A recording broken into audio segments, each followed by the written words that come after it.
17 കുത്ത് ആ ചെറുപ്പക്കാരന്റെ നെഞ്ചിൽ തന്നെ ഏൽപ്പിക്കുന്നു.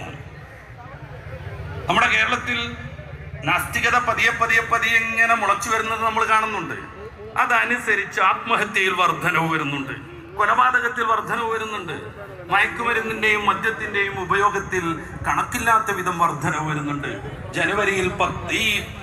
ജനുവരി മാസത്തിൽ മാത്രം ഈ മദ്യത്തിന്റെയും മയക്കുമരുന്നിന്റെയും ഫലമായി 10ഓളം കൊലപാതകങ്ങളാണ് കേരളത്തിൽ നടന്നത്.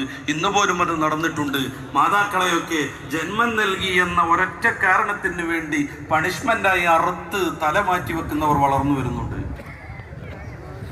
നമ്മൾ മനസ്സിലാക്കേണ്ട ഒരു സംഗതി, 2-3 കാര്യങ്ങളിൽ നിന്ന് നമ്മൾ രക്ഷപ്പെടണം. ലിബറലിസം പണ്ട് പറഞ്ഞിരുന്ന സാമൂഹികമായ താല്പര്യങ്ങൾക്കനുസരിച്ച് ഓരോരുത്തരും മാറണമെന്നാണ്. മതം അത് അംഗീകരിക്കുന്നില്ല. ഒരു സമൂഹത്തിന് ഒന്നിച്ച് അഖ്ലാഖ് എന്ന് പറയുന്ന ചെറുപ്പക്കാരനെ എന്തെങ്കിലും ഒരു കാരണം പറഞ്ഞുണ്ടാക്കി തല്ലിക്കൊല്ലണമെന്ന് തോന്നുമ്പോ അതാണ് ശരി എന്ന് പറയാൻ ഒരിക്കലും ബുദ്ധിയുള്ള ആർക്കും സാധ്യമല്ല. രണ്ടാമതായി ലിബറലിസം ഓരോ